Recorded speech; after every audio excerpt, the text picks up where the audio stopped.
Okay, let's talk about the mental game of going full-time in voiceover. I'm talking about going from, yeah, I do this on the side to this is what I do for a living, period, end of story. And trust me when I tell you, the mindset stuff is just as gritty, just as real as the things that you're already doing to make the work happen. But if you don't have the mental side screwed down tightly, that's what's going to make or break you long term. So I'm going to walk you through 10 crucial mindset shifts that will transition you from, yeah, I do this part-time to owning this path full-time and doing this for a living. Shift number 1, from side hustle to business owner. Look, when you're a side hustler, you've got a comfort zone, right? A safety net. It's that full-time salaried gig. You're getting your feet wet, dipping your toes in, you're figuring out rates. Oftentimes you're undercharging because, well, let's face it, in the beginning you don't know what pro rates are, and then later on you're going, well, they're not paying all the bills anyway, so. And your main source of income is your full-time gig, and that's still covered.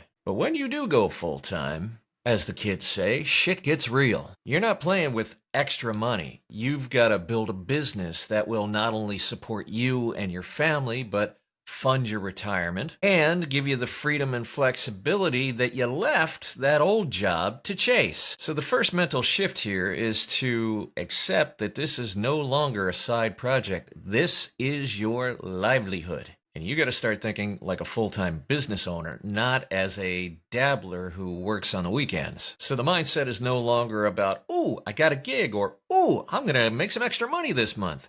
Now you're relying on this to be your full-time income stream, your full-time revenue stream, and you have got to be all in. Newsflash, you're now accountable to yourself and to your family. And that, my friend, is real motivation to get real strategic real fast. Now, if you really want to make this shift, I highly recommend setting yourself a monthly income goal and then reverse engineering the behaviors and actions it will take to achieve that monthly goal. Break it down into weekly and daily actions. That is the business owner's mindset. It's setting goals, reverse engineering actions and behaviors, tracking progress, and then swapping out what isn't working for what is and doubling down. And with every single choice you make, whether it's how you set your rates, whether it's how you market yourself, whether it's how you spend your most precious assets, your time and attention, you're aiming to build a business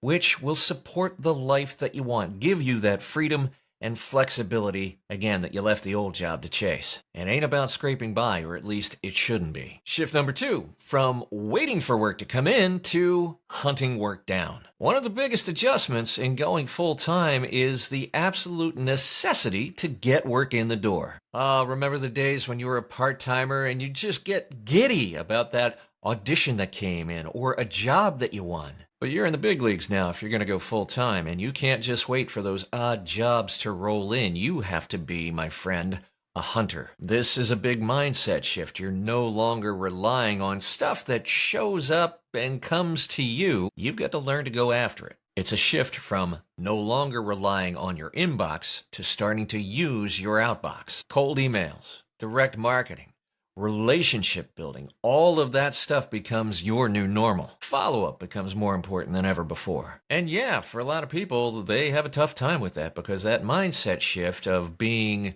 active and going after business makes a lot of people squirm. But here's the thing, your mindset needs to shift to seeing marketing as absolutely crucial to your business. Marketing is the fuel in the tank for your business. And when done right, you're not being pushy, salesy, sleazy, or manipulative. You're letting people know that you solve a problem which directly affects them, and you're providing a service by doing that. And when you can get over that mental hurdle and make that mindset shift, that's when you're going to start seeing more consistent work. You're not sitting around on your sweet ass relying on auditions to pan out anymore. It's about actively building relationships with prospective clients who know, like, and trust you. And you've got to make each one of those 3 things happen.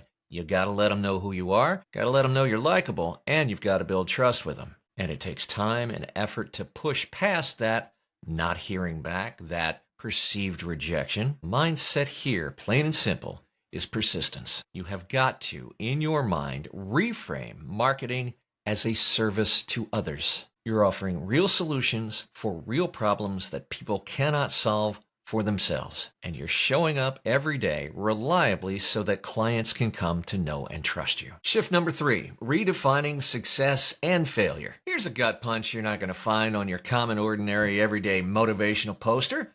You're going to fail. Yeah, you're going to fail daily. You're going to reach out. You're going to hear crickets. You're going to hear less than crickets. You're going to have projects fall through. You're going to have clients leave for no fault of your own. You're going to have clients go radio silent. You're going to have days, weeks, and sometimes months where you're going to wrap your head against the wall and wonder if you've made the hugest mistake of your life. If you're going to get past that, that's going to require a mindset shift. And that shift is understanding that there are setbacks on a daily, weekly, monthly, and yearly basis. But they're not the end of the road. They're part of the journey. Look, when you're a freelancer, especially in the beginning, you are literally wearing all the hats. Your production, your talent, your admin, your finance, your HR, your everything. That means you're juggling a shit ton of balls, and guess what? Sometimes you're going to drop one. But you can't look at that dropped ball as a failure. You start to see your dropped balls as lessons. A setback is merely information. It's merely data. Well, that didn't work. Let's try something else that might. When you can learn to redefine success as persistence and not as perfection, you will start winning more. And this isn't just about being a Marine and just putting your head down and pushing through shit. It's about seeing value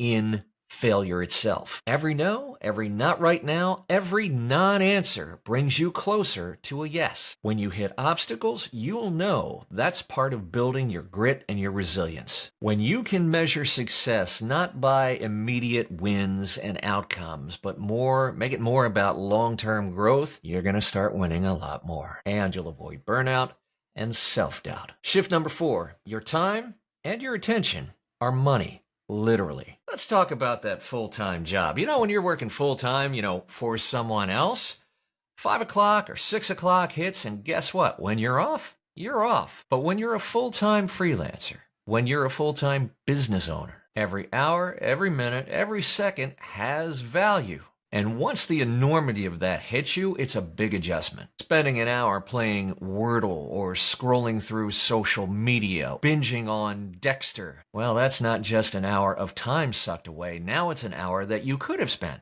finding new clients, practicing script analysis, optimizing your workflow, and on and on and on and on. I can't say this any more clearly. How you spend your time and attention will make all the difference in the world to your success or failure. One of the biggest mindset shifts around this is understanding, guess what? Newsflash, time is finite. Now, on one hand, you cannot work 24/7 because you need to rest, recover, and recharge, but you also absolutely have to stop wasting time on shit that does not move the needle. The transition to full-time in any aspect, in any creative discipline, means really being ruthless with your time. You'll start setting boundaries for yourself, carving out sacred time for work, and using your downtime for stuff that actually recharges you and fills your soul back up. As you get into this, you will build the skill of knowing when to push yourself and knowing when to lay back and rest and recover.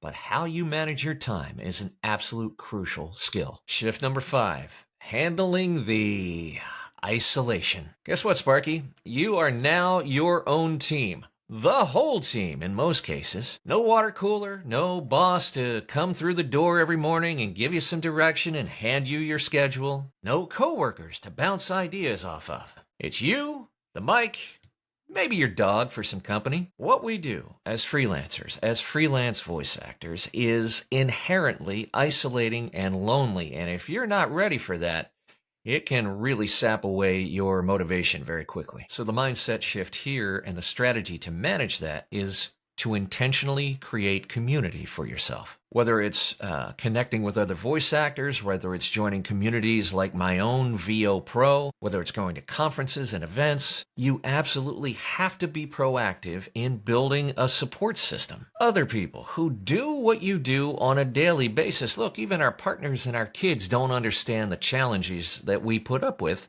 from day to day. And sometimes just knowing you're not in this all by your lonesome is enough to get you through the day. And at the end of the day, connection and community is not just about support.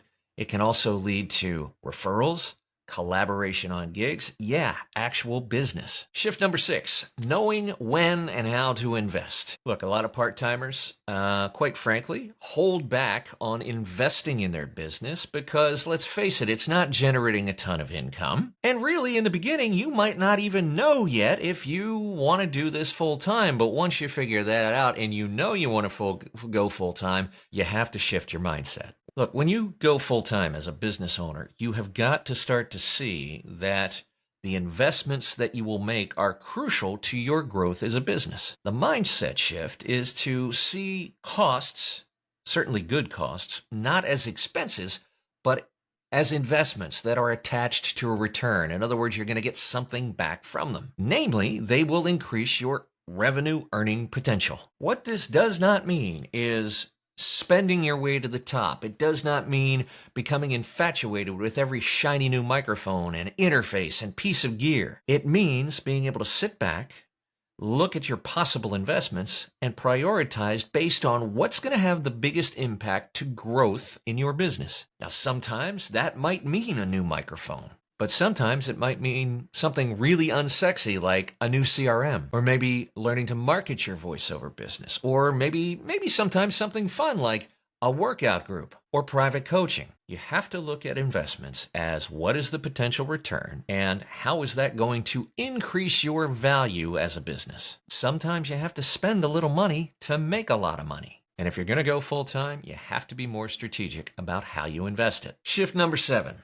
Resilience over motivation. Motivation's fickle, folks. It comes and goes. It comes in with the tide and goes out with the tide. Some days it comes in spades, other days it vanishes before your first coffee. But here's the problem. If you're a full-time voiceover business owner, you can't wait for fickle motivation to show up. That's when that's when discipline kicks in. The mindset shift here is recognizing that you don't need motivation. What you need is discipline. There are going to be days, man, in the middle of February when that bed is nice and warm and the covers are pulled up over your shoulders, and the last thing you're going to want to do is get out of bed and grow your business. You're going to have days where you feel crappy, uninspired, discouraged. But if you've gone all in and you've made the commitment to pursue your dream full time, then you're going to have to find a way to push through and adapt and keep showing up every damn day. Resilience, some people call it grit. It's not a nice to have, it's a must have. And when you develop it, you'll get better at bouncing back from disappointments and discouragements and adversity. And you'll start to trust the checks that your mind writes on your behalf, the promises that you make to yourself. Shift number 8.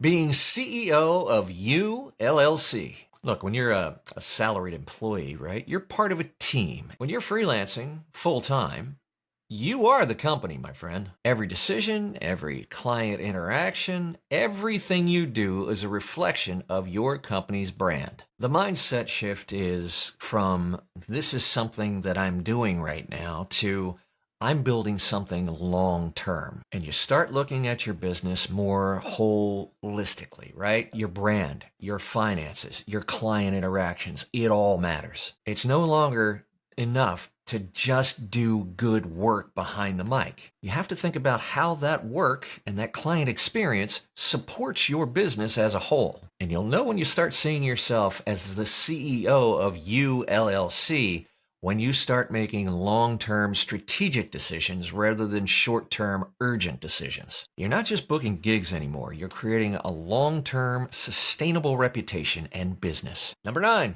There's no finish line. Look, when you're a full-time freelancer, it's not like the corporate world where you know what your next step is. If you're the assistant, then you're going to be the boss. If you're a mid-level boss, then your job is to rise up. Here, there is no definitive next step. Here, there's always more to learn, more to do, more to improve, new goals to set. There is no done in freelancing. All there is constant evolution, growth, and change. Author Simon Sinek calls it the infinite game, and he's right. And it is a mindset shift because once you get comfortable with that in your freelance business, you realize it's not about an end game. It's not about some sort of final milestone. It's about constantly getting better in what you do, how you serve your clients, and how you refine your craft as an artist. And this part can be daunting. It can really screw with your head if you're somebody who, maybe you're ex-military, maybe you're ex-corporate, you're used to structure to the nth degree. But man, when you lean into it, it can be incredibly liberating, because you are no longer confined to one predetermined path. You get to pick your direction every single day. Maybe you decide you want to take on an entirely new genre of voiceover, or you decide that you need to or want to get better in developing client relationships, or you want to level up your representation and get better agents. You get to decide, because your freelance career is not a ladder like it is in corporate. It's a path, and you get to pick which path you take. And the more you embrace this sort of continuous, endless improvement idea, the more fulfilling freelancing becomes. And shift number 10, owning your wins. This is the one I don't think we talk about enough in this business. It's celebrating your wins. And by wins, I don't always mean outcomes. Look, when you work in a corporate environment, right, there's always somebody else around to go, hey, good job, Bob. That a girl, Aisha. Boy, Jane, you really knocked that one out of the park. But in freelancing, there's nobody else around to do that. So if you don't take regular stock of your own progress, it's real easy to feel isolated, lonely, stuck, that you're not making any progress at all. Owning your wins is so crucial for your mental health, because that's what will provide some of the fuel for you to be able to move forward. When you can look back and see progress, no matter how small, that will help you move forward. Did you book a dream client? Land a gig that pays double what you used to get? Did you land some recurring work with a great new client? Celebrate it. Recognize how far you've come. And when you start regularly taking stock of those successes, boy, is that rocket fuel. And please, please, please, please, please, please count the tiny wins too. Did you reach out to one more prospect today than you did yesterday? Did you learn a new editing trick? Did you, for the first time, take the time to schedule your week and your day? The devil, folks, is in the details, and it's those small, behavioral, incremental wins that pile up over time and lead to the big outcomes. Celebrate your efforts before you celebrate the outcomes. Going full-time as a voice actor, as a freelancer, isn't just about making a career change. It means making a transformation in how you think, how you work, and how you live. You will deal with fear and doubt daily, and you will learn the hard way. But if you're committed to these mindset shifts, and you're ready to stop thinking like a part-timer and start building a sustainable business, then you're on the right path. People ask all the time, how do I break into voiceover? Well, you don't, right? Because this isn't about finding that one big break or getting discovered. It's about taking daily action, making tiny adjustments along the way. It's about showing up and adjusting and growing even on the days that it sucks. You hear it all the time, kids. It's a marathon. It's not a sprint. Embrace the shifts. Stay focused on your business growth and keep moving forward. Keep taking action every damn day, and know that you've got what it takes to make it as a full-time voice actor. Go to vopro.pro right now to get my Move, Touch, Inspire newsletter that goes out to thousands of voice actors every single week. Join the VO Pro community and learn more about the VO Freedom Master Plan, where we teach you to market directly to prospects and grow your business. If you found this video valuable for other voice actors, other freelancers, by all means, please share it with them. Thanks so much. We'll see you back here in just about a week. Have a great week, and we'll see you soon.